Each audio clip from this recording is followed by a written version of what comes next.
also appeared on Rosh Hashanah, a very prominent place in davening, and that tefillah is Minasana Tokeh. And the reason that tefillah obviously takes such a prominent position on the Yamim Noraim, on Rosh Hashanah and Yom Kippur in general, as Mr. Spiro said before, there's two-way communication. You know, we're doing our best to make proclamations about Hashem. We're doing our best to verbally express that Hashem is King, to verbally express what it is that we're seeking, that we're trying to do, that we're trying to accomplish on these days, and to try to actually get those verbalizations, to try to actually get those tefillos to make a difference. And it's not only on the day, when we're there, in the Beis HaKnesses,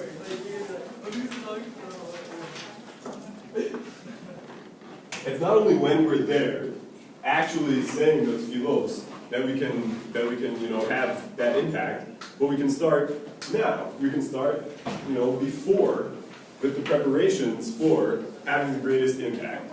So, what we're going to speak about now is there's kind of this idea of, what the Yamim Noraim are about.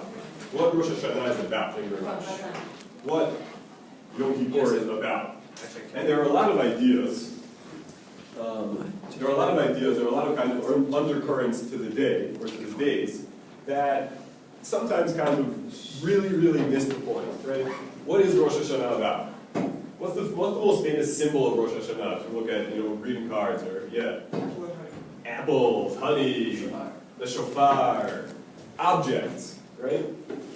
But to think that Rosh Hashanah is about food, or even to think that Rosh Hashanah is about the shofar, is still to really miss the point. What about Yom Kippur? What is Yom Kippur about? What are the most famous, I don't know what the greeting cards are for Yom Kippur, but what are the most famous symbols associated with Yom Kippur? Oh, great. If those are the symbols associated with it, then you're in good shape. Good, yeah. Very good. Putting ourselves, at the gates of heaven. Yeah? Scale, interesting. Justice. Okay? And things could tip one way or the other, yeah? I feel like a guy, davening with the tefillahs on.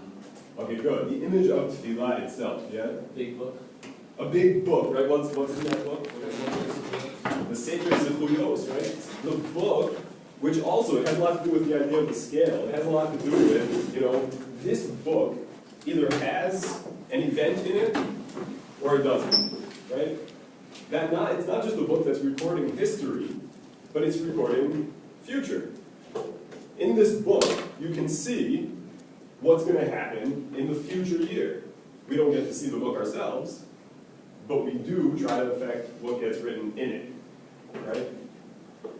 Yeah, does somebody want to add one more thing? Yeah? Judgment Day? Judgment Day, yeah.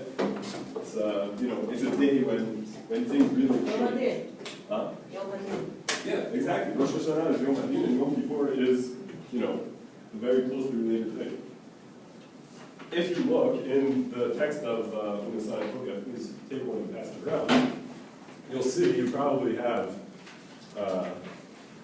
recognize not only the words, but also the ideas, the underlying themes, the underlying expressions that we're making here. And you'll probably see a lot of those symbols that you guys just mentioned. The book, the scale, judgment, right? Does somebody want to look through, or does everybody want to look through just the top paragraph? The paragraph that actually begins with the Saneh Tokeh. Just look through it quickly, or look through it to yourself. Which of those symbols or ideas that we just mentioned kind of jump out in this top paragraph, in either language? Yeah, you see? Not at that scale, but similar. It says, I'm using English, the Book of Chronicles. It talks about all transgressions you've made or good things you've done. Very good. See, guys, for those, right? The book, which is wide open, yeah? Day of Judgment. Behold is the day of judgment.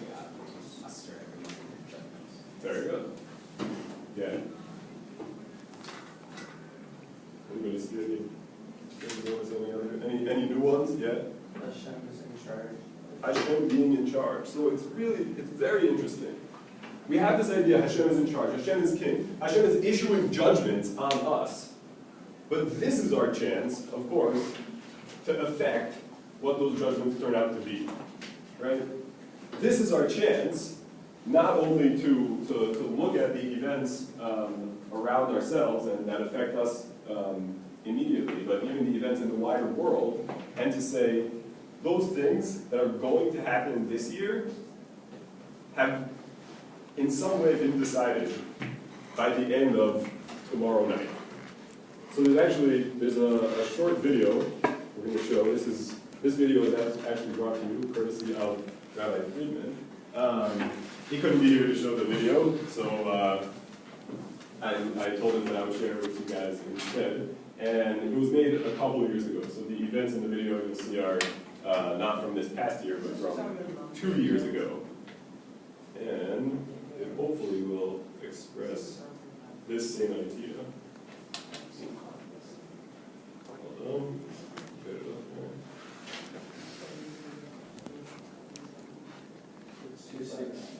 Say it again, 6. 629. 599. Thank you.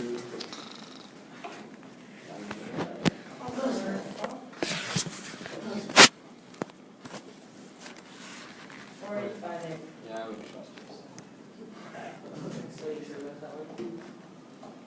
Okay, we're not going to be able to watch video. So,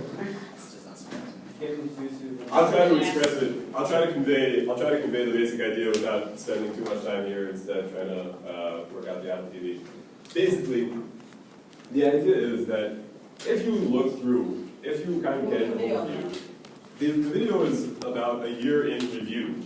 Okay? If you look back at this past year, if you look back at the year 5773 or the year 2012/13, and you think about the major events, the major headlines of the year, right?